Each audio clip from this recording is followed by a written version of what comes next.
Good morning to all साथियों। आज हम परसेंटेज का नेक्स्ट पार्ट कंटिन्यू करेंगे।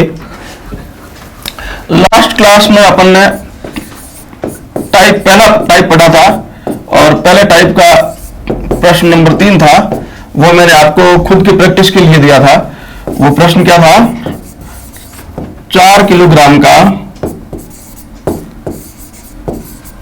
कितना प्रतिशत 500 ग्राम है। ये क्वेश्चन मैंने आपको खुद की प्रैक्टिस के लिए दिया था। आज अपन सॉल्व कर देते हैं। आपने किया तो अच्छी बात है। देखो, मैंने लास्ट टाइम में बताया था कि पहले प्रश्न में यूनिट सेम करते हैं। देखो, इसमें किलोग्राम इकाई है और यहाँ पे इकाई क्या है? ग्राम है। तो पहला काम तो हमारा क्या होगा? दोनों की इकाई समान करो। ठीक है भाई? तो आपको पता है कि 1 किलोग्राम में कितने ग्राम होते हैं? 1000 ग्राम होते हैं।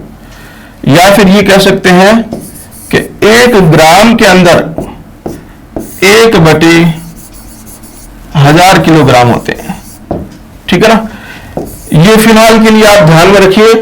मैं एक मैथ्स की बेसिक क्लास लूंगा, उसमें ये सारी चीजें, यूनिट कन्वर्जन वगैरह सब मैं बताऊंगा। लेकिन फिलहाल के लिए आपको ये ध्यान रखना है कि 1 किलोग्राम में 1000 ग्राम होते हैं और 1 ग्राम में 1/1000 किलोग्राम होते हैं। ठीक है? तो क्या करो, अगर ये किलोग्राम है तो इसको ग्राम में करेंगे तो ये भी ग्राम और ये भी ग्राम हो जाएगा। या फिर ये अगर ग्राम में है, इसको किलोग्राम में करोगे तो ये भी किलोग्राम में और ये भी किलोग्राम में, दोनों हो जाएंगे। तो एक तो ये तरीका है, या तो दोनों को किलोग्राम में करो और या फिर दोनों को ग्राम में करो। तो ग्राम में चेंज करना थोड़ा आसान रहता है, क्योंकि आपको पता है 1 किलोग्राम में होते हैं 1000 ग्राम। तो 4 किलोग्राम में भी कितने ग्राम हो जाएंगे? 4000 ग्राम हो जाएंगे। सीधी सी बात है। आपको पता है 1 पेन के 1000 रुपए होते हैं, तो 4 पेन के कितने होंगे? 4000 रुपए। यानी कि 4 किलोग्राम में कितने ग्राम हो जाएंगे? 4000 ग्राम। अब देखो, यहां पर भी ग्राम और वहां पर भी ग्राम। अब अपना क्वेश्चन एक स्टेप आगे बढ़ गया है। दोनों ग्राम में हो गया, तो अब सॉल्व करो आगे। मेथड मैंने आपको बताया ही था। 4000 ग्राम। अब ग्राम लिखने की जरूरत नहीं है, क्योंकि यहां पे भी ग्राम है, यहां पे भी ग्राम है। अब इकाई लिखने की कोई जरूरत नहीं है। तो 4000 लिख दो। ये लिख लिया 4000। का मतलब क्या होता है? गुणा। तो का की जगह लिख दो गुणा। कितना प्रतिशत है? कितना हमको पता नहीं है, नहीं पता तो हम क्या लिखेंगे? x। प्रतिशत है तो ये प्रतिशत कितना है, किसके बराबर है? ये है बराबर किसके बराबर? 500 के। ये ग्राम लिखने की जरूरत नहीं है, क्योंकि यहां पे भी ग्राम है, यहां पे भी ग्राम है, दोनों बराबर हो गए। अब ग्राम लिखने की जरूरत नहीं है। ठीक है, आगे सॉल्व करो। 4000 की जगह 4000 गुणा x की जगह x, प्रतिशत की जगह, प्रतिशत का मतलब मैंने बताया था, प्रतिशत का मतलब बट्टा 100 करना है। प्रतिशत का मतलब भी ये होता है 100 में से। तो जहां पर भी प्रतिशत है तो 100 का भाग दे दो या फिर 1/100 का गुणा कर दो। मैंने बताया भी था आपको। बराबर में क्या है? 500, तो बराबर 500 कर दो। ठीक है, अब जो कट रहे हैं उनको काट दो। ये देखो दोनों गुणा में है, इन दोनों के भाग में कौन है? 100। तो ये 2 जीरो से ये 2 जीरो कट जाएंगे, तो बचेगा क्या? 40 गुणा में x है, तो 40 का गुणा x से होगा तो क्या हो जाएगा? 40x। बराबर में क्या है भाई? 500। तो बराबर में क्या कर दो? 500। ठीक है, अब हमको x का मान ज्ञात करना है। देखो, मैंने आपको बताया था a से लगाकर z तक जो भी पद होते हैं उनको बीजगणितीय पद बोलते हैं, और 0 से लगाकर अनंत तक जो भी होता है वो अंक गणितीय पद होता है। तो हमको क्या करना है? दोनों को अलग अलग करना है। अंक गणित को अलग करना है और बीज गणित को अलग करना है। इनको अलग अलग करने को ही हम पक्षांतरण कहते हैं। ठीक है ना? तो अब करना है पक्षांतरण। पक्षांतरण में हमको x का मान ज्ञात करना है। तो x का मान ज्ञात करने के लिए जिसका मान ज्ञात करना है उसको वहीं का वहीं रहने दो। तो x तो बराबर के लेफ्ट में है, तो लेफ्ट में ही रहने दो, क्योंकि हमको इसका मान ज्ञात करना है। बराबर बराबर कर दिया। बराबर में क्या है? 500, तो ये 500। अब इस 40 को उधर लेके जाना है, क्योंकि अंकगणित एक तरफ करने हैं।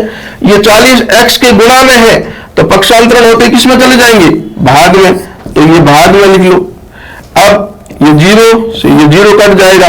अब x बराबर क्या हो गया, 50/4। x बराबर क्या हो गया, 50/4। अब 50 में 4 का भाग दोगे आप तो कितना आ जाएगा भाई, 12.5। यानी इस x का मान ये कितने प्रतिशत है, ये 12.5% है। 4 किलोग्राम का 500 ग्राम 12.5% है।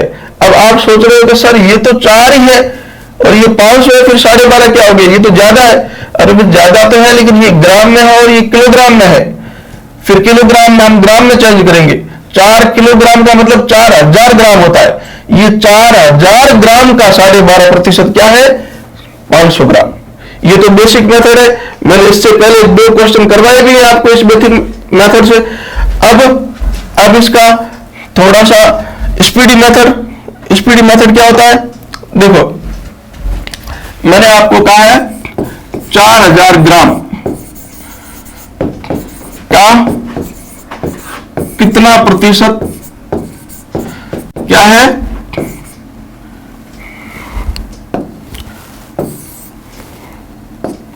500 ग्राम है, ठीक है ना। 4000 ग्राम यानी 4 किलोग्राम। इस 4 किलोग्राम को हमने क्या लिख दिया, ग्राम लिख दिया। अब हमको दूसरा मेथड बता रहा हूं मैं, जो बेसिक मेथड तो पहले मैंने बता दिया। अब इसका थोड़ा शॉर्ट मेथड जल्दी कैसे करते हैं। अब हमको प्रतिशत निकालना है। प्रतिशत आप कैसे निकालते हो, अगर आप कहते हो कि मेरे 500 में से 400 नंबर आए, तो फिर आप प्रतिशत कैसे निकालते हो, ऐसे ही करते हो ना कि अभी मेरे 500 में से ये 500 में से 400 नंबर आए हैं। जिस में से नंबर आते हैं वो हर में लिखते हैं, आपको पता ही है। 500 में से 400 नंबर आए हैं तो ये हो गई भिन्न, और भिन्न को प्रतिशत में बदलने के लिए हम क्या करते हैं, 100 का गुणा करते हैं। इसी तरह यही करना है। देखो 4000 में से 500 नंबर आए हैं, 4000 में से नंबर कितने आए हैं भाई, 500। 4000 में से 500 नंबर आए हैं, तो देखो ये भिन्न बदल गई, भिन्न में हो गई संख्या। अब जैसे ही भिन्न में आ गई तो भिन्न को प्रतिशत में बदलने के लिए क्या करते हैं, 100 का गुणा। ये कर दिया 100 का गुणा। अब काट दो 0 से 0, 2 0 से ये 2 0 कट गए, और 1 0 से ये 1 0 कट गया।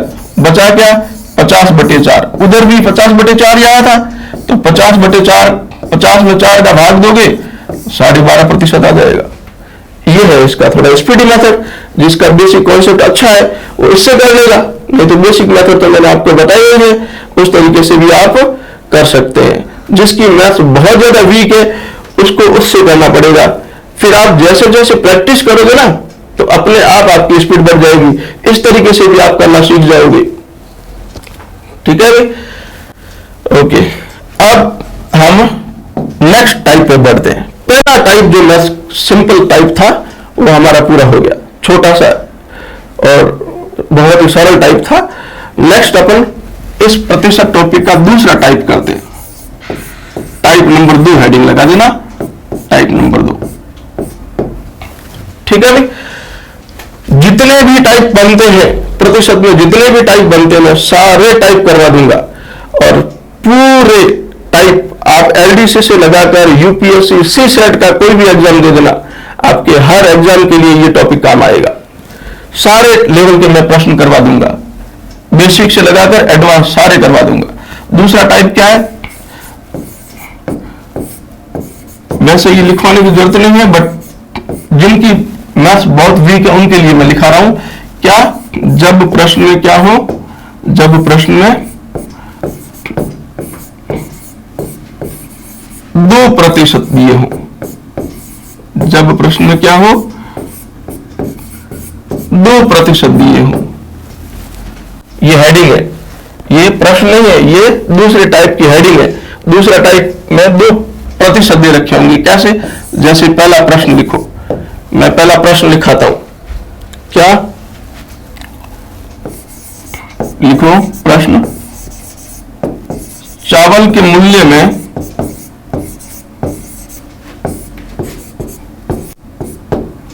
चावल के मूल्य में 20% की वृद्धि हो जाती है।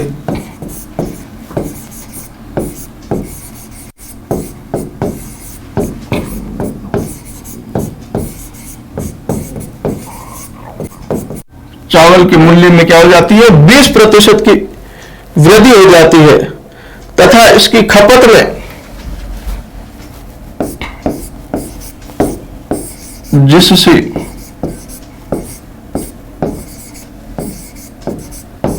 इसकी खपत में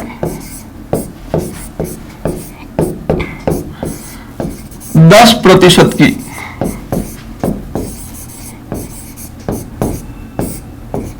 कमी हो जाती है।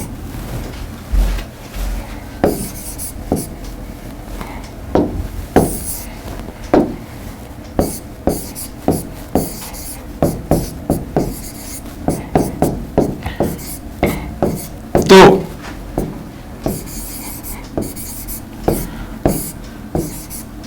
खर्च पर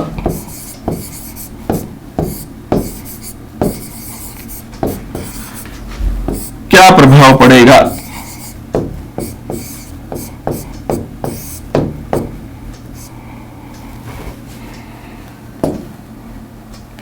तो खर्च पर क्या प्रभाव पड़ेगा?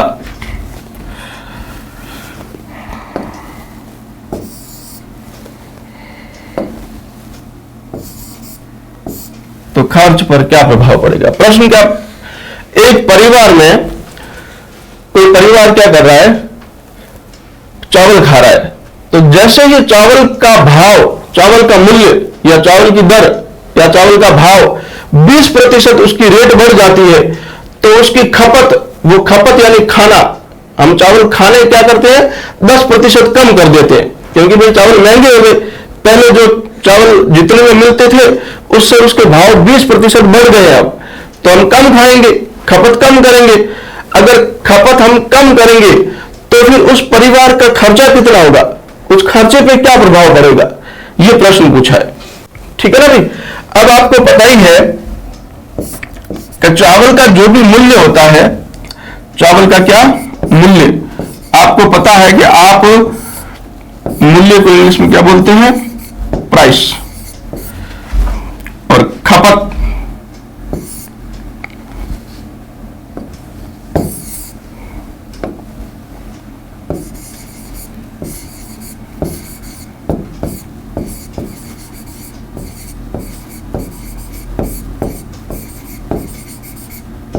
को बोलते हैं कंजम्पशन, खर्च। खर्च को बोलते हैं एक्सपेंडिचर। खर्च को इंग्लिश में क्या बोलते हैं भाई? खर्च को इंग्लिश में बोलते हैं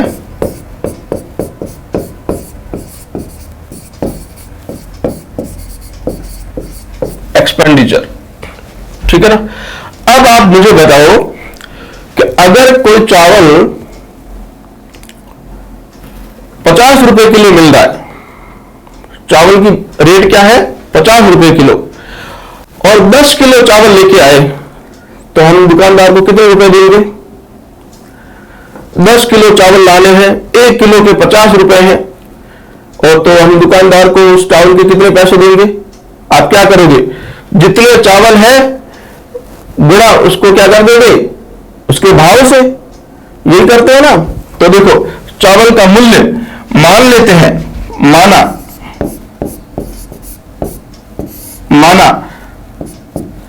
पहले चावल का मूल्य क्या था? 100 रुपए।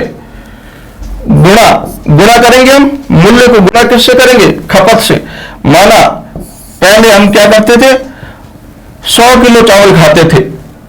चावल का मूल्य भी कितना था? चावल का 100 रुपए, और हम खाते भी कितना थे? खपत कितना करते थे? 100 किलो। तो खर्चा कितना होगा? अभी 100 किलो खपत कर रहे हैं, 100 रुपए किलो के भाव है, तो खर्चा कितना होगा? अभी 100 गुणा 100, 10,000 रुपए का खर्चा होगा आदमी का। आदमी का खर्चा 10,000 रुपए होगा ना भाई?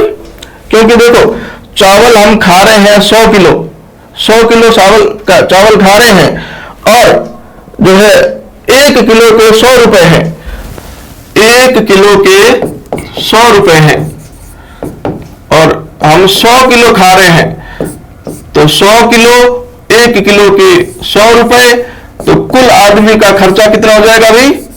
10,000 रुपए। देखो ये 100 किलो 100 रुपए भाव, तो आदमी का खर्चा पहले कितना हो रहा था? 10,000 रुपए। अब ये क्या कह रहा है?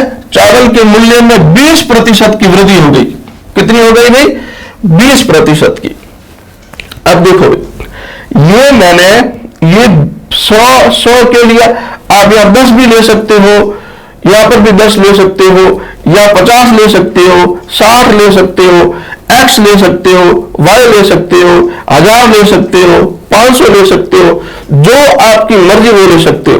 ये तो मैंने 100 माना है, आप यहाँ 50 मान सकते हो, 200 मान सकते हो, 10 मान सकते हो, 5 मान सकते हो, लेकिन मैंने 100 क्यों माना? 100 इसलिए माना क्योंकि गणना में आसानी होगी, गणना करने में आसानी होगी, इसलिए मैंने 100 माना है। बाकी मानने में हम कुछ भी मान सकते हैं, ठीक है। तो पहले 100 थे, अब मूल्य क्या हो गया? 20% वृद्धि। वृद्धि का मतलब 20% क्या हो गया? बढ़ गया। तो 100 का 20% कैसे निकालते हैं भाई? 100 का मतलब गुणा 20% मतलब 20/100, 2 जीरो से 2 जीरो कट गए, तो 100 का 20% कितना आ गया भाई? 20। 100 का 20% कितना? पहले मूल्य कितना था? 100 का 20% बढ़ गया, 20% बढ़ा, यानी 100 का 20% होता है 20, यानी 20 रुपए अब बढ़ गए। पहले 100 थे, पहले कितने थे? 100, अब 20 रुपए बढ़ गए हैं, तो अब कितने हो जाएंगे भाई? अब चावल का मूल्य कितना हो जाएगा? 120। अब चावल का मूल्य कितना हो जाएगा? 120, क्योंकि 20% बढ़ गया है। पहले 100 था, 20% बढ़ गया है, तो 100 का 20% कितना होता है भाई? 20। तो 20 रुपए बढ़ गए, यानी पहले 100 थे, अब 20 रुपए बढ़े, यानी 120, यानी अब चावल का मूल्य कितना है? 120 रुपए। ठीक है भाई, गुणा है, ये गुणा कर दो। खपत में देखो, जिससे इसकी खपत में 10% की कमी हो जाती है। खपत में क्या हो जाती है भाई? 10% की कमी।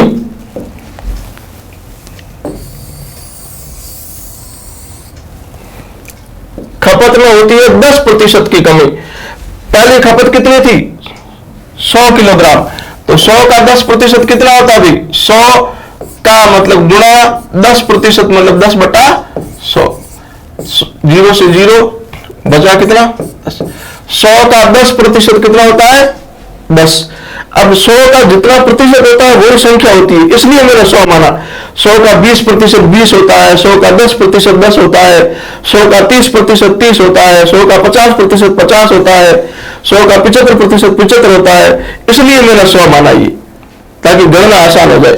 ये तो मैंने समझाने के लिए बताया है। बाकी 100 का 10% सबको पता है 10 होता है, 100 का 20% सबको पता है 20 होता है, ठीक है ना। तो 100 का 10% खपत में क्या हुई भाई? कमी हुई है। खपत में क्या हुई है? कमी हुई है। तो देखो पहले 100 था, अब 10 की कमी हुई है। कमी हुई है तो माइनस करेंगे ना भाई, तो 100 में से 10 माइनस करेंगे तो 90। यहां पे माइनस क्यों नहीं किया? अरे यहां माइनस क्यों करेंगे? यहां तो वृद्धि हुई ना भाई, वृद्धि हुई है तो क्या करेंगे?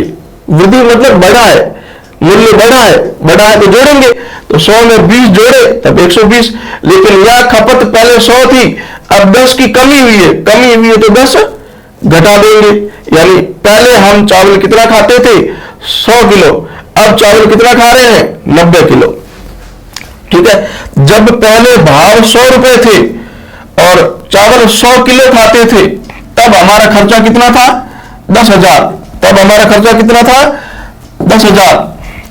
अब चावल के भाव हो गए हैं कितने?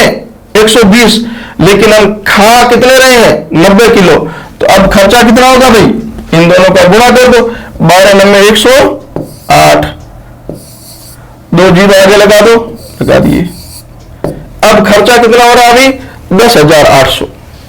अब खर्चा कितना हो रहा है? 10,800। पहले खर्चा कितना हो रहा था? 10,000, अब खर्चा हो रहा है 10,800। ठीक है भाई, इसका मतलब खर्चा क्या है? बढ़ा है। प्रश्न क्या पूछा है? तो खर्च पर क्या प्रभाव पड़ेगा? तो खर्च क्या होगा, प्रभाव क्या पड़ेगा, बढ़ेगा। क्या होगा, बढ़ेगा। लेकिन कितना बढ़ेगा, अब ये तो 10,000 पे 800 बढ़ रहा है।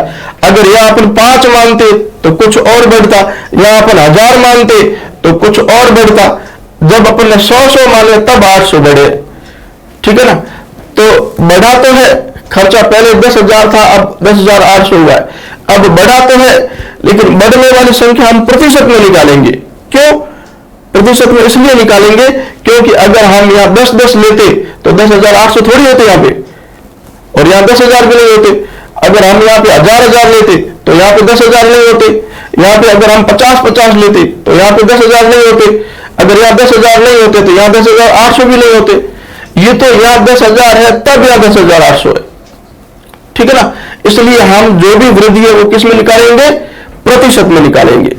ठीक है। प्रतिशत में वृद्धि या कमी कैसे निकालते हैं वो मैं आपको बताता हूं।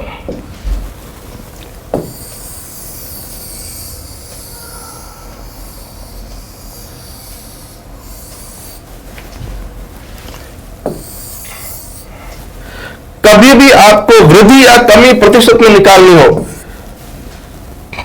कभी भी आपको वृद्धि या कमी का प्रतिशत निकालना हो, कभी भी आपको वृद्धि प्रतिशत या कमी प्रतिशत निकालना हो तो क्या कैसे निकालोगे, अंतिम मान। ये हमेशा, ये फॉर्मूला हमेशा काम आएगा, इसको अच्छी तरीके से याद कर लेना। अंतिम मान माइनस प्रारंभिक मान, अंतिम मान माइनस प्रारंभिक मान।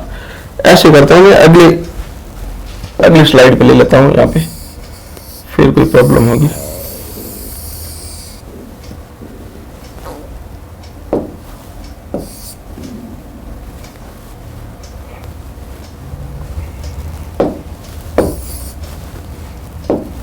ठीक है। वृद्धि या कमी प्रतिशत निकालना हो, वृद्धि प्रतिशत या फिर कमी प्रतिशत निकालना हो, कैसे निकालोगे, अंतिम मान माइनस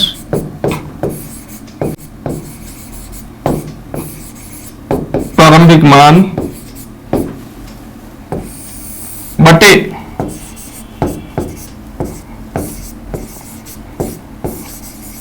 प्रारंभिक मान गुणा, इन सब का गुणा किससे कर देंगे, 100 से। अब ये अंतिम मान और प्रारंभिक मान किसका निकालना है, जिसका पूछ रहे हैं। अगर खर्च का पूछ रहे हैं तो खर्च का प्रारंभिक और अंतिम मान, अगर खपत का पूछ रहे हैं तो खपत का निकालेंगे, अगर मूल्य का पूछ रहे हैं तो मूल्य का। लेकिन यहां पे अंतिम और प्रारंभिक मान किसका पूछ रहे हैं अभी, देखो यहां पे मैंने किसका पूछा है, खर्च पर क्या प्रभाव पड़ेगा। प्रभाव मैंने किसका पूछा है, खर्च का पूछा है। तो अंतिम और प्रारंभिक मान किसका निकालेंगे, खर्च का निकालेंगे। तो देखो ये हमने माना था पहले जब पहले हम कितना मूल्य था चावल का 100, खपत कितनी थी 100 किलोग्राम। तो पहले हम प्रारंभ में ये क्या है, प्रारंभ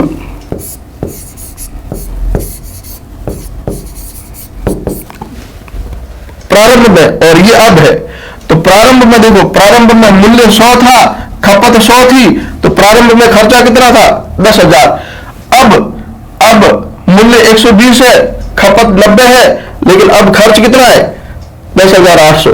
यानी कि खर्च, प्रारंभ में खर्च था 10,000 और अब अंतिम मान मतलब अब खर्चा कितना है 10,800। ठीक है ना भाई।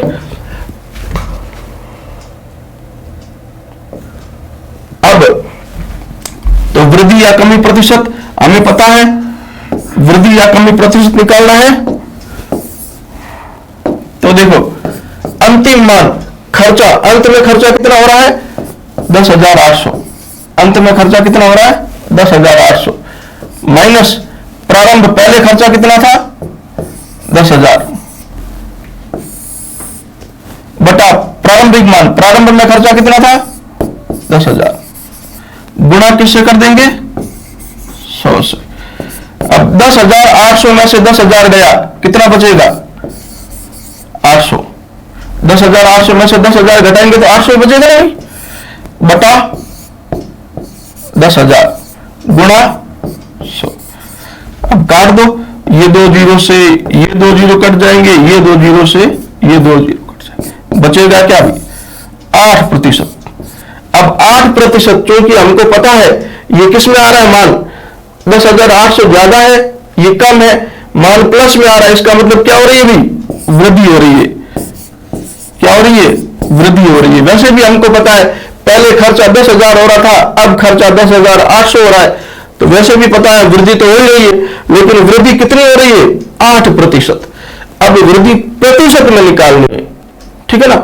10,800 हम नहीं कहेंगे, या 800 रुपए वृद्धि नहीं कहेंगे। क्यों? क्योंकि वो तो जब हमने 100 माना तब 10,800 आया, 50 मानते तो कुछ और आता, 1000 मानते तो कुछ और आता, 25 मानते तो कुछ और आता, ठीक है ना? एक बार मैं वापस समझा देता हूं।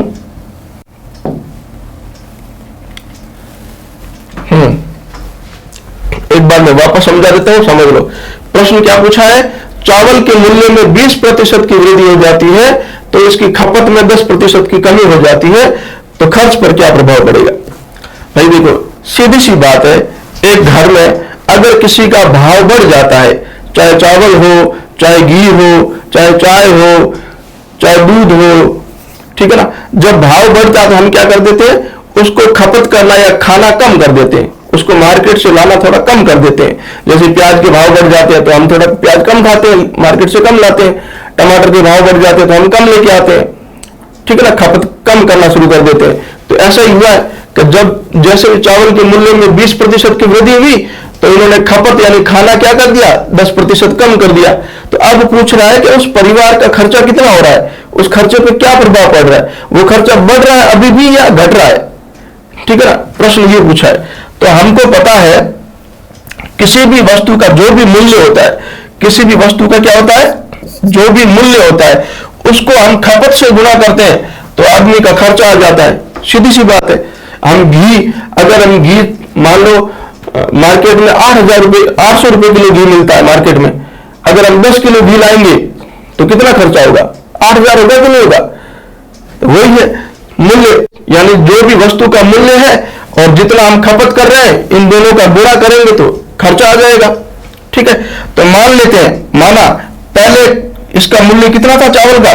100 रुपए, खपत कितनी थी? 100 किलोग्राम, ये माना है हमने। तब हमारा खर्चा हो रहा था 10,000 रुपए। ये पहले हमने माना है कि पहले ऐसा था, तब ऐसा इतना हो रहा था। अब कह रहा है कि जैसे ही चावल की मूल्य में 20% वृद्धि हो गई, 20% वृद्धि, 100 का 20% कितना होता है अभी? 20, यानी 20 रुपए अब चावल के बढ़ गए। तो पहले चावल 100 के थे, अब 120 के हो जाएंगे। अब चावल की खपत 10% कम हुई है, यानी अब उसने चावल को खाना कम कर दिया है। क्यों? क्योंकि भाव बढ़ गए। पहले 100 किलो खाते थे, अब 10% कम कर दिया। तो 100 का 10% कितना होता है? 10। तो 10 कम करना है, कमी है तो कम करना है। 100 में से 10 कम किया तो 90, यानी अब वो परिवार 90 किलो चावल खाता है, ठीक है?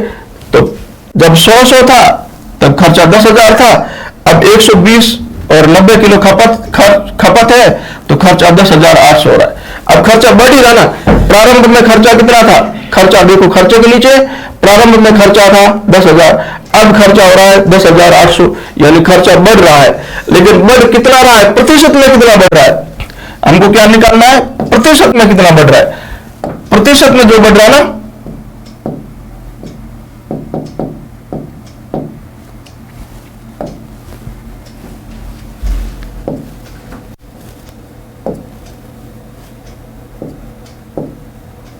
प्रतिशत में जो बढ़ रहा है वो स्लाइड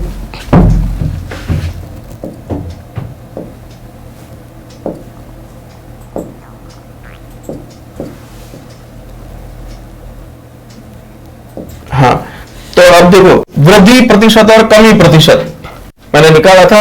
अंतिम मान माइनस प्रारंभिक मान बट्टे में प्रारंभिक मान गुणा 100, ऐसे हम क्या निकालते हैं, वृद्धि प्रतिशत या कमी प्रतिशत। अगर इन दोनों का मान प्लस में आ जाता है तब वृद्धि, और माइनस में आता है तो कमी। अब अंतिम मान हमने बताया था, हमारा अंतिम खर्चा कितना हो रहा था, 10,800 माइनस प्रारंभ में खर्चा 10,000 हो रहा था, बटे प्रारंभिक मान, प्रारंभ में खर्चा 10,000, और गुणा क्या करना है, 100 से। 10,800 में से ये घटाएंगे तो कितना आ जाएगा, 800 बटे 10,000 गुणा 100। ये 4 जीरो से 4 जीरो कट जाएंगे, बचेगा 8, यानी 8% की क्या हो रही है, वृद्धि हो रही है। ठीक है भाई, ठीक है।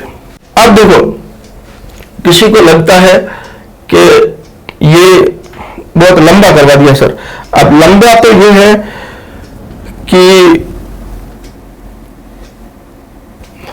आपको लग इसलिए रहा है कि आपकी बेसिक मेथड, बेसिक कॉन्सेप्ट थोड़े क्लियर नहीं है, या बेसिक मैथ्स आपकी थोड़ी वीक है, इस वजह से आपको लंबा लग रहा है। लेकिन जब आप जैसे लंबी प्रैक्टिस करोगे ना, तो ये आपको बिल्कुल लंबा नहीं लगेगा, बिल्कुल। अब देखो, मैं अगला क्वेश्चन फटाफट करूंगा, आप देखना इसी मेथड से। ठीक है, या फिर अगर आपको याद रहती है, ट्रिक याद रहती है, तो मैं आपको ट्रिक भी बता देता हूं इसकी। इसको दूसरी मेथड से, ट्रिक से ऐसे कर सकते हो। ट्रिक है क्या, plus minus X plus minus Y plus minus X Y बटा 100। ठीक है ना, ये ट्रिक है, किसकी है,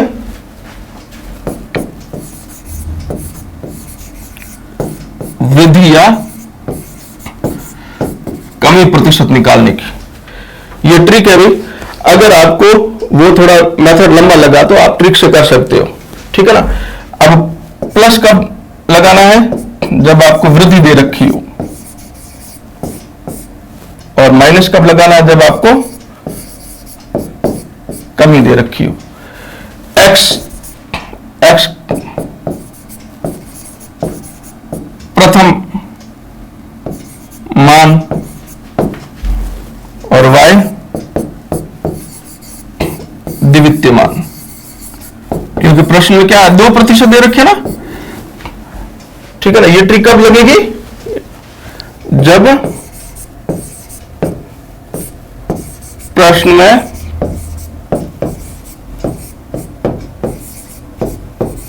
2% दिए हों, जब प्रश्न में क्या हो, 2% दिए हो। ठीक है ना। देखो कैसे लगानी है। पहले मैंने क्या दिया है, 20% वृद्धि, फिर मैंने क्या दिया है, 10% कमी। प्रश्न में देख लेना,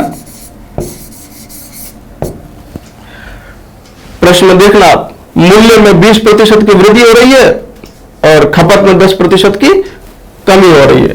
तो इस मेथड से करो, देखें। पहले वृद्धि है तो प्लस लगा देंगे। कितनी वृद्धि हो रही, x प्रथम मान, x क्या प्रथम मान, प्रथम में कितनी वृद्धि हो रही है, x 20 की वृद्धि हो रही है, तो x की जगह 20 लिख दो। फिर y दूसरा मान, दूसरे में क्या हो रही है, 10% की कमी हो रही है। कमी है तो क्या लगा देंगे, माइनस लगा देंगे। लेकिन कितनी कमी हो रही है, y कितनी कमी हो रही है, 10 की। ठीक है। अब x का मान है 20 और x और y के बीच में है गुणा, तो गुणा y कितना है, 10। अब आपको पता है कि x तो है किसमें, देखो x है प्लस में, x है प्लस में और y है माइनस में। देखो x है प्लस में और y है माइनस में, और x और y दोनों का क्या हो रहा है, गुणा हो रहा है। जब प्लस और माइनस का गुणा होगा तो क्या आएगा भाई, माइनस आएगा। तो प्लस और माइनस का गुणा होगा तो क्या आएगा, यहाँ पे माइनस आएगा। यहाँ प्लस और माइनस की जगह क्या आएगा, माइनस। क्यों आएगा माइनस, क्योंकि एक प्लस में और एक माइनस में, इसलिए यहाँ पे आएगा माइनस और बटे में 100। तो 2 जीरो से 2 जीरो कट गए। तो लिख लो, ये 20 प्लस के, ये माइनस के 10 और ये माइनस के यहाँ पे क्या बच गए, 2। यानी प्लस के तो 20 और माइनस के कितने 10 और 2 12, माइनस के 12, 20 माइनस 12 कितने 8%। अब ये 8 किस में आया प्लस में आया, 8 प्लस में आया मतलब क्या हो रही है वृद्धि हो रही है, कितनी वृद्धि 8%। ठीक है भाई, बेसिक मेथड से भी हमारा 8% आ रहा था और इस शॉर्ट मेथड से भी कितना आ रहा है 8% वृद्धि आ रही है। ठीक है भाई, लेकिन मैं हमेशा सजेस्ट करता हूं कि ट्रिके कभी याद मत करो, ट्रिके कभी याद मत करो, क्योंकि ट्रिके आप एग्जाम में कंफ्यूज हो जाते हो कहीं ट्रिक कौन से के लिए थी, ये चिन्ह यहाँ पे क्या चिन्ह आएगा, एग्जाम में आप कंफ्यूज हो जाते हो। इसलिए बेसिक मेथड को ध्यान में रखो और बार बार प्रैक्टिस करो, अपने आप आपकी वो टिप्स पे हो जाएगा। नेक्स्ट क्वेश्चन, अगला प्रश्न लिखो।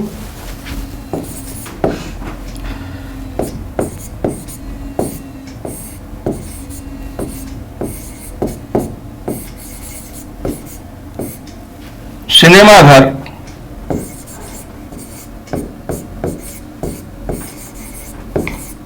की टिकट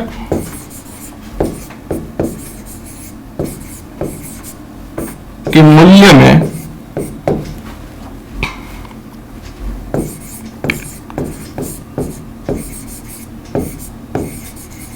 30% की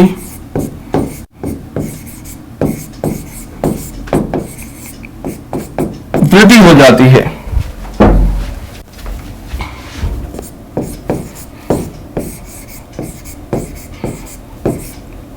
जिससे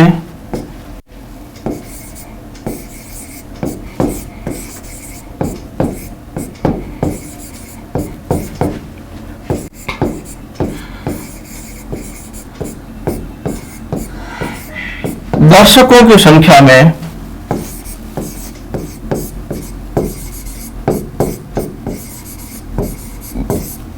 20% की कमी हो जाती है।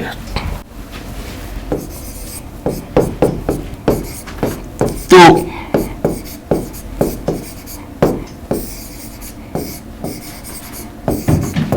सिनेमा घर की आय पर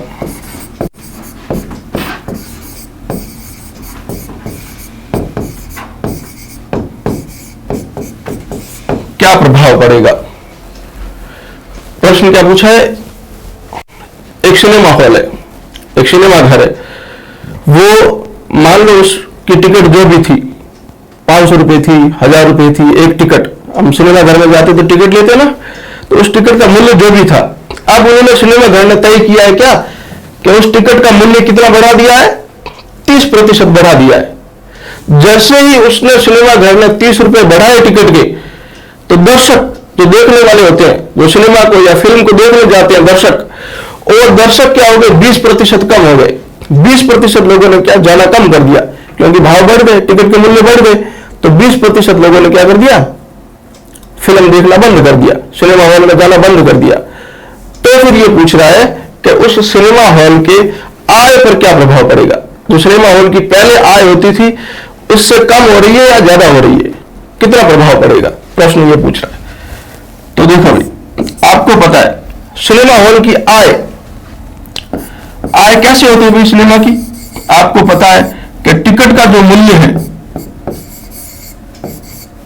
क्या है टिकट का मूल्य, जितने टिकट का मूल्य है और जितने दर्शक जाएंगे देखने, उन दोनों का गुणा करेंगे तभी तो सिनेमा हॉल की आय आएगी भी। सीधी सी बात है। मान लो एक टिकट का 500 रुपए है, एक टिकट के मूल्य कितने 500 रुपए, और 100 जने लोग 100 दर्शक देखने जा रहे हैं, तो उस टिकट की आय सिनेमा हॉल की आय कितनी होगी 50,000 होगी कि नहीं होगी। ऐसे ही आय आती है, बस सीधी सी बात है, इसमें कोई रॉकेट साइंस है नहीं। सिनेमा हॉल मान लेते हैं प्रारंभ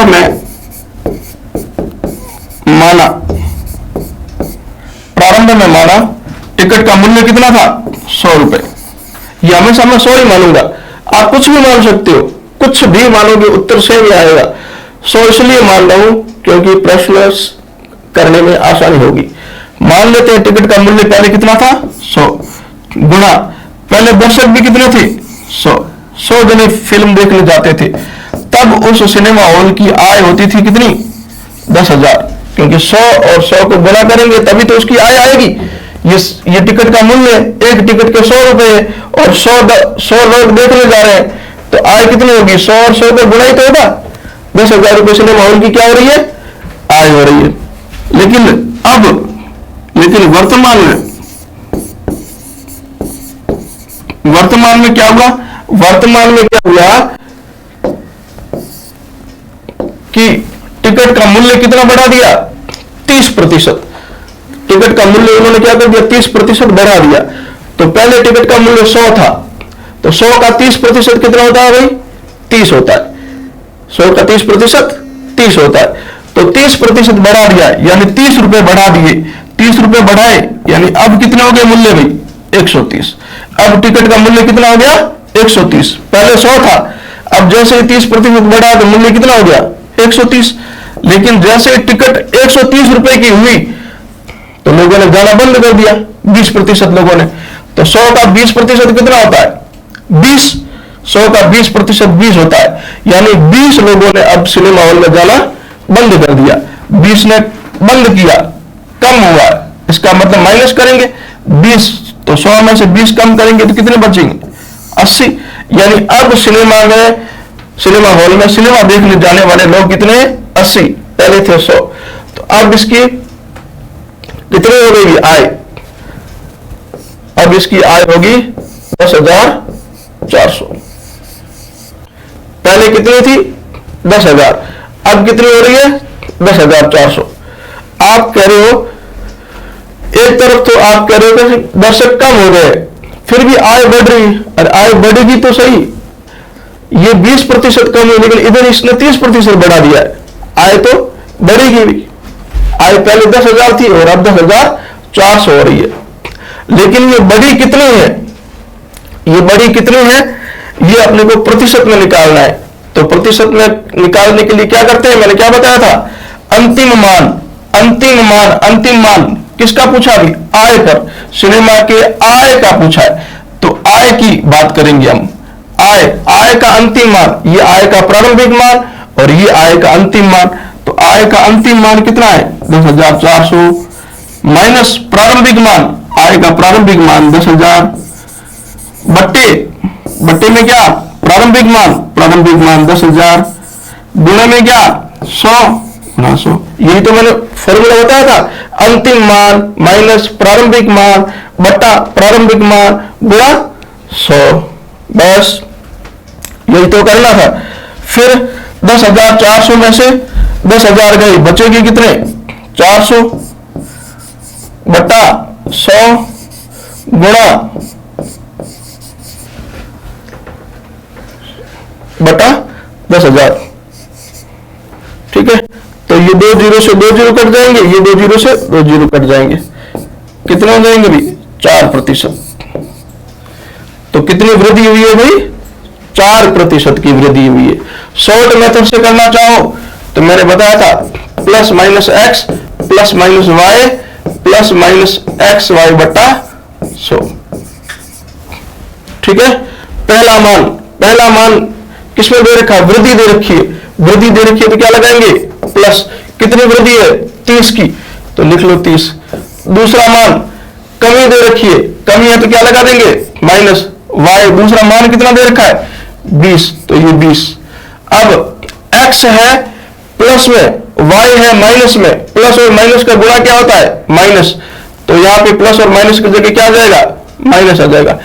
x कितना है 30 गुणा y कितना है 20 बट्टा 100 कर दो भाई, ये हो गया, काट दो भाई, ये जीरो से ये जीरो और इस जीरो से ये जीरो, यहां पे कितना बचा प्लस का 30 माइनस का 20 और ये माइनस का 3 दूनी 6, तो प्लस का 30 माइनस के कितने हैं 20 और 6 26, तो 30 में से 26 गए 4% की क्या हो गई वृद्धि हो गई। देखो इसका मान 30 में से 26 प्लस में आया, प्लस में आया मतलब क्या हुई है, वृद्धि हुई है। शॉर्ट मेथड से करेंगे तो भी 4% की वृद्धि, और बेसिक मेथड से करेंगे तो भी 4% की वृद्धि। अब बेसिक मेथड बड़ा लग रहा है आपको, कोई बड़ा नहीं है, ठीक है भाई। नेक्स्ट अगला क्वेश्चन लिखो देखिए,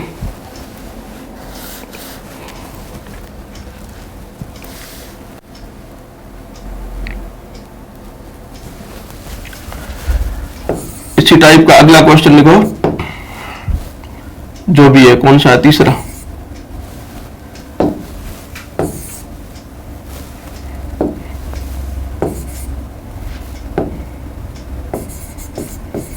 अब मैं थोड़ा लाइन सेम ही है, चाय के मूल्य में 50% वृद्धि, ठीक है ना। अब लाइन वही की है, इसलिए मैं थोड़ा शॉर्ट में लिखूंगा प्रश्न। चाय के मूल्य में क्या हो रही है, 50% की वृद्धि,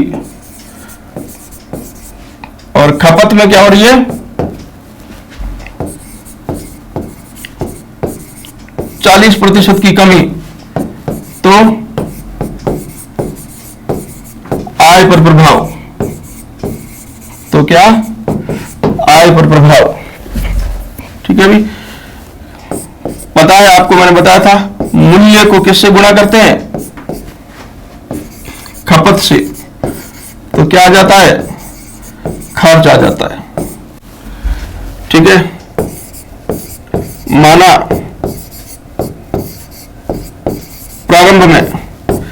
प्रारंभ में मूल्य कितना था, 100, गुणा खपत भी कितनी थी, 100, तो खर्चा कितना हो रहा था, 10,000। अब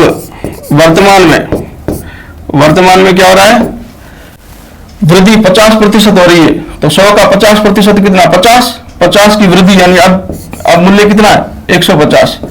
खपत कितनी, 40% कमी हो रही है, 100 का 40% 40 होता है, 40 की कमी, यानी 100 में से 40 गए 60, यानी अब क्या हो रहा है, 9,000।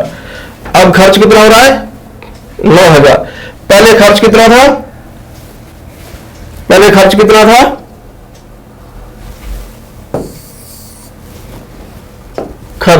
लिखना था, पहले खर्च कितना था, 10,000, अब खर्च कितना है, 9,000, यानी खर्च हो रही है भाई, क्या हो रही है, खर्च में कमी हो रही है। तो वृद्धि और कमी प्रतिशत निकालने के लिए क्या करते हैं, वृद्धि या कमी प्रतिशत।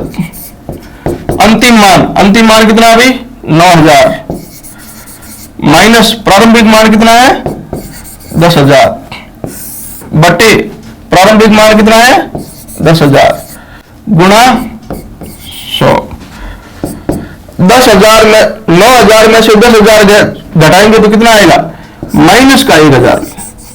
किसका आएगा, देखो कम संख्या में से ज्यादा घटा रहे हैं हम, कम संख्या में से ज्यादा घटा रहे हैं, तो 9,000 में से 10,000 घटाएंगे तो 1,000 तो बचेंगे, लेकिन किसके, माइनस के, प्लस के नहीं घटेंगे, माइनस के, बटे में 10,000 गुणा ये 100। 2 जीरो से ये 2 जीरो कट जाएंगे, और ये 2 जीरो से 2 जीरो कट जाएंगे, बचा क्या, माइनस का 10%, माइनस। अब माइनस ये बता रहा है क्या, कमी हो रही है, खर्च में क्या हो रही है, कमी हो रही है। पहले देखो अपने माइनस में कभी उत्तर नहीं आया था, माइनस में आया है, इसका मतलब कमी हो रही है। अगर ये 10 प्लस में आता तो क्या हो जाता, वृद्धि हो जाती, ठीक है। शॉर्ट मेथड मैंने क्या लिखाया था, plus minus X plus minus Y plus minus X Y बटे 100। तो देखो पहले क्या दे रखी है, वृद्धि, पहले क्या है, वृद्धि है तो क्या लगा देंगे, प्लस कितनी, 50 की। फिर क्या दे रखी है, कमी है तो माइनस कितनी कमी, 40 की। अब एक प्लस में और एक माइनस में, x प्लस में है और y माइनस में, प्लस और माइनस का गुणा क्या होता है, माइनस। तो x है 50 गुना 40 बटा 100। 2 जीरो से 2 जीरो कट जाएंगे, बचेगा क्या यहां पर, देखो भाई क्या बचेगा, 50 प्लस का माइनस 40 और माइनस का ये 5 चौके 20,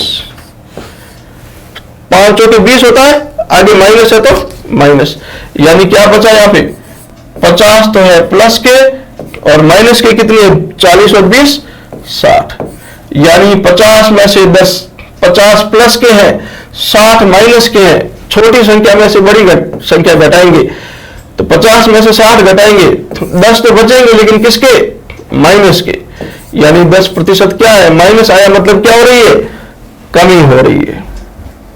ठीक है भाई, तो ये शॉर्ट मेथड था और ये बेसिक मेथड। बेसिक मेथड कुछ ज्यादा लंबा नहीं है, इसलिए चिंता करने की जरूरत नहीं है।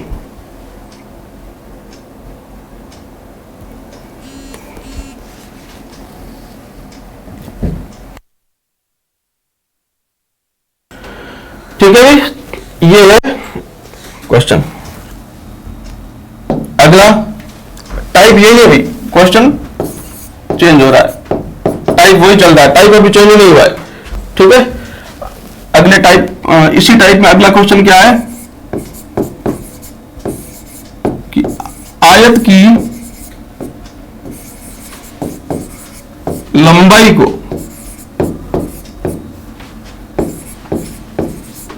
20% बढ़ा दे तथा चौड़ाई को 10%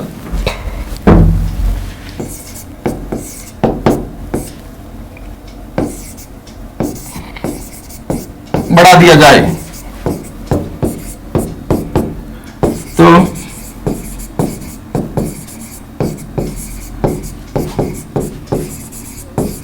आयत के क्षेत्रफल पर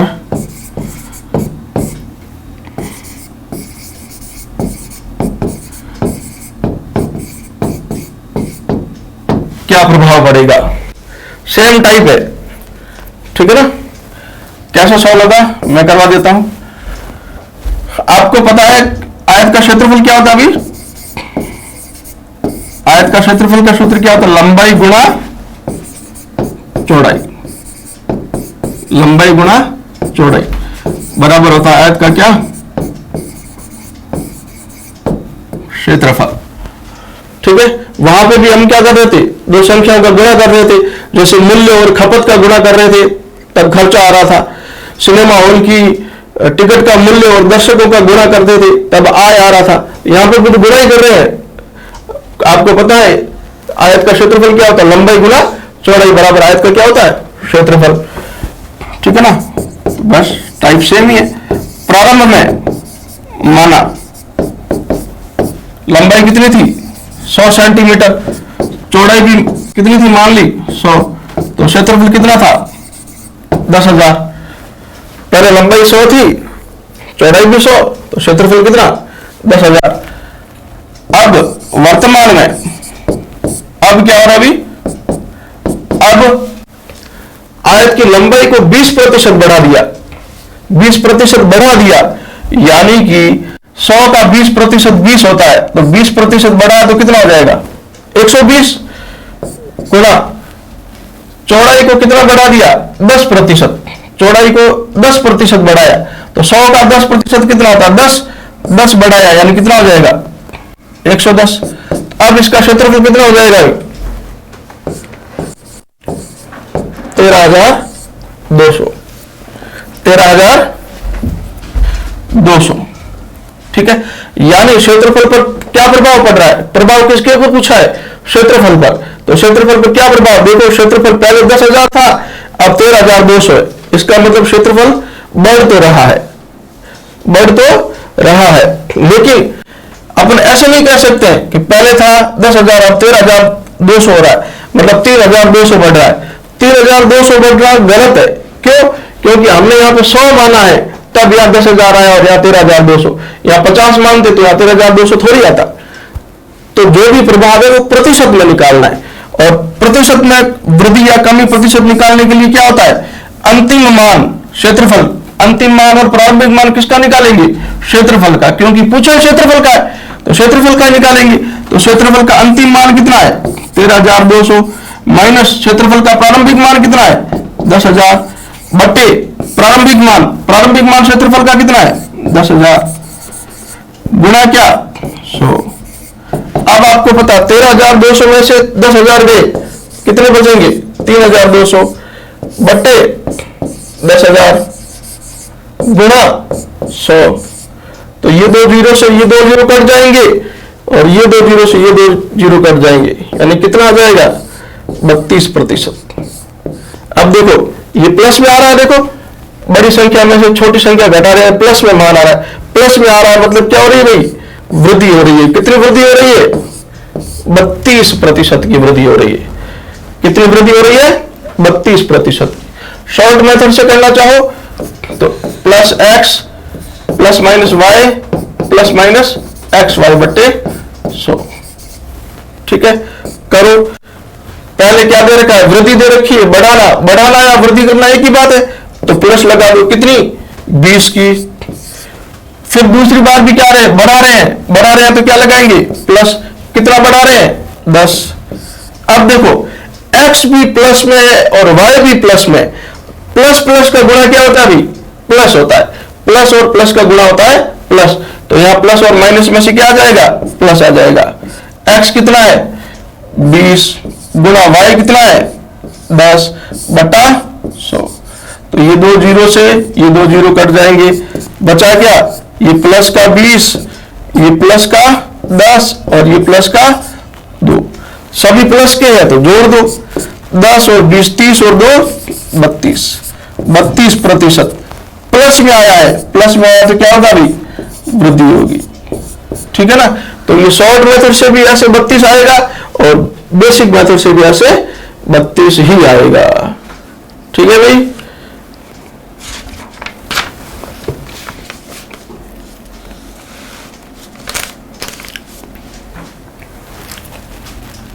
इसी टाइप में अगला प्रश्न एक और लिखो।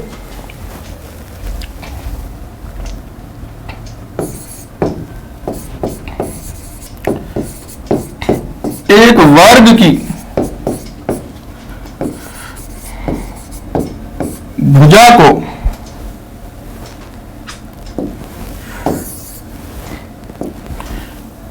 एक वर्ग की भुजा को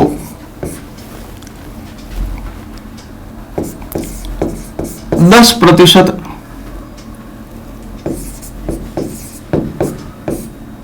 बढ़ा दिया जाए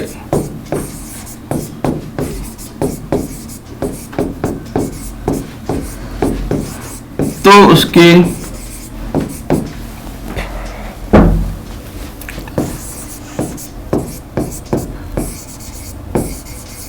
क्षेत्रफल पर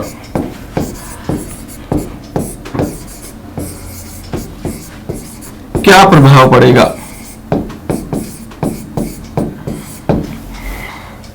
एक वर्ग की भुजा को क्या कर दिया? 10% बढ़ा दिया है तो उसके क्षेत्रफल पर क्या प्रभाव पड़ेगा? हमें पता है वर्ग क्या होता है अभी? वर्ग एक ऐसी आकृति, समतल आकृति होती है जिसकी चारों भुजाएं बराबर होती है। एक वर्ग की चारों भुजाएं बराबर होती है। अगर मैं इस भुजा को 10 बढ़ा दूं तो मुझे इसको भी 10 बढ़ाना पड़ेगा, इसको भी 10 बढ़ाना पड़ेगा, इसको भी 10 बढ़ाना पड़ेगा। ठीक है ना? चारों को 10 बढ़ाना पड़ेगा। क्यों? क्योंकि वर्ग की चारों भुजाएं बराबर होती है। अगर एक को 10 बढ़ाया तो फिर वो वर्ग थोड़ी रहेगा, या फिर दोनों को बढ़ाया तो भी वो वर्ग नहीं रहेगा। ठीक है ना? इसलिए वर्ग की एक भुजा बढ़ा रहे हैं तो चारों को चारों बराबर बढ़ानी पड़ेगी, क्योंकि वर्ग की चारों भुजाएं क्या होती है? बराबर होती है।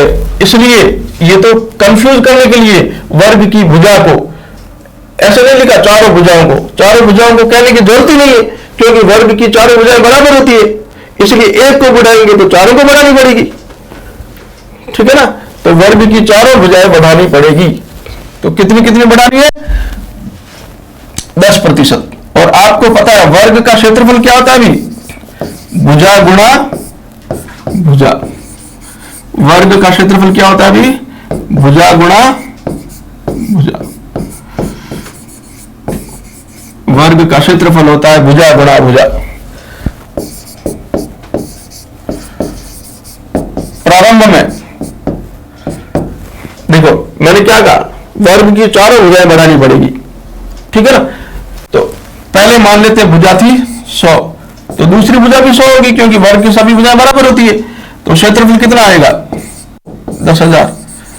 अब वर्ग की भुजा को 10% बढ़ा दिया है, 10% बढ़ाया है, तो 100 का 10% 10 होता है, तो 110। जब ये भुजा 110 होगी तो ये भी 10 बढ़ेगी क्योंकि सभी भुजाएं बराबर होती है, तो ये 110। तो अब इसका क्षेत्रफल कितना हो जाएगा भाई 12,100। 110 गुणा 110 करेंगे तो 12,100। पहले क्षेत्रफल 10,000 था, अब क्षेत्रफल कितना है 12,100। तो क्षेत्रफल में क्या प्रभाव पड़ा, प्रभाव निकालने के लिए हम क्या करेंगे, क्षेत्रफल का अंतिम मान माइनस प्रारंभिक मान बट्टे प्रारंभिक मान गुणा 100। ठीक है भाई। अब आपको पता है 12,100 में से 10,000 घटाएंगे तो कितना बचेगा 2,100 बटा 10,000 गुणा 100। 12,100 में से 10,000 घटाएंगे तो 2,100 बचेगा, बटे में 10,000, 10,000 गुणा में 100, 100। तो ये 2 जीरो से ये 2 जीरो, ये 2 जीरो से ये 2 जीरो, कितना बचा भाई 21, यानी 21%। क्या है प्लस में है, प्लस में है तो क्या होगी भाई वृद्धि होगी, प्लस में है तो क्या होगी भाई वृद्धि। ठीक है। अब शॉर्ट मेथड से आप करना सेम है, ठीक है। इस टाइप का एक प्रश्न और कर देते हैं और फिर इस टाइप को खत्म करते हैं।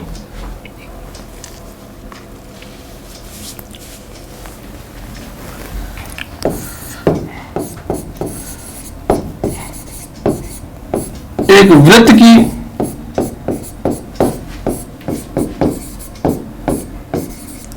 त्रिज्या को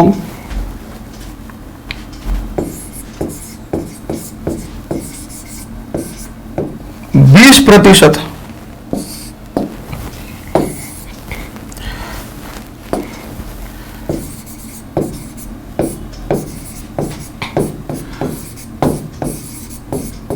कम कर दिया जाए तो वृत्त के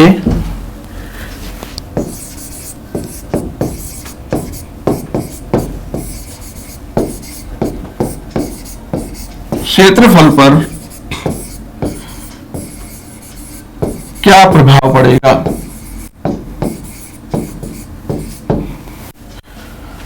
ठीक है भाई।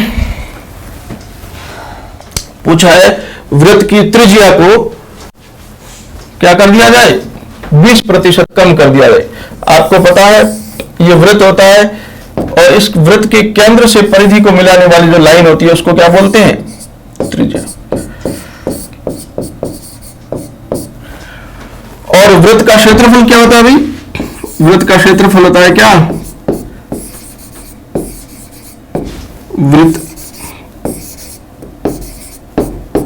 वृत्त का क्षेत्रफल होता है पाई आर स्क्वायर। आर स्क्वायर का मतलब क्या है भाई आर गुना आर, या फिर क्या कह सकता हूं मैं पाई गुना आर गुना आर। आर यहां क्या है, आर मतलब क्या है त्रिज्या, आर मतलब क्या है त्रिज्या। ठीक है। आर पाई आर स्क्वायर होता है वृत्त का क्षेत्रफल। अब पाई का मान 22/7 है, वो कभी भी चेंज नहीं होता है। पाई का मान 22/7 है, वो हमेशा 22/7 ही रहेगा, चाहे आप त्रिज्या को बढ़ाओ चाहे त्रिज्या को घटाओ। ठीक है ना।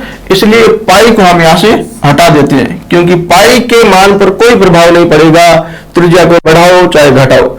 लेकिन त्रिज्या को बढ़ाओगे घटाओगे तो क्षेत्रफल पर प्रभाव जरूर पड़ेगा, पाई पे कोई प्रभाव नहीं पड़ेगा। इसलिए हम क्या कह सकते हैं इसलिए हम कह सकते हैं कि इसका जो क्षेत्रफल है वो किसके ऊपर निर्भर है, त्रिज्या के।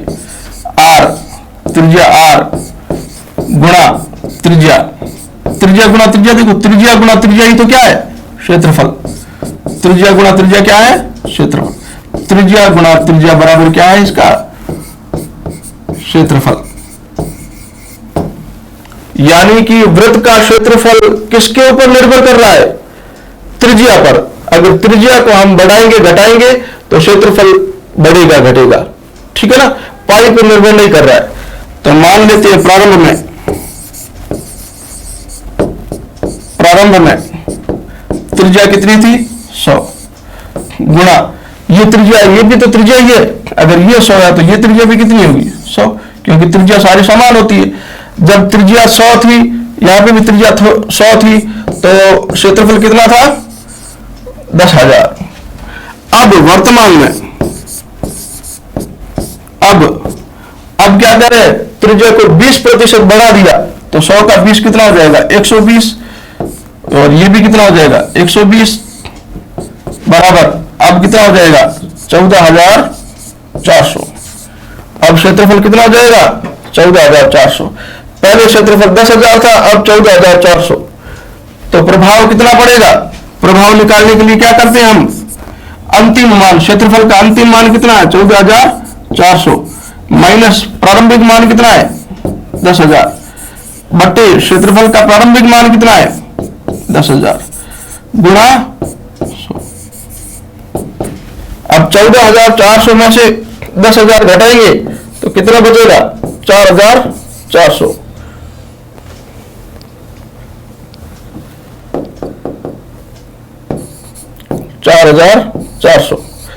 बट्टे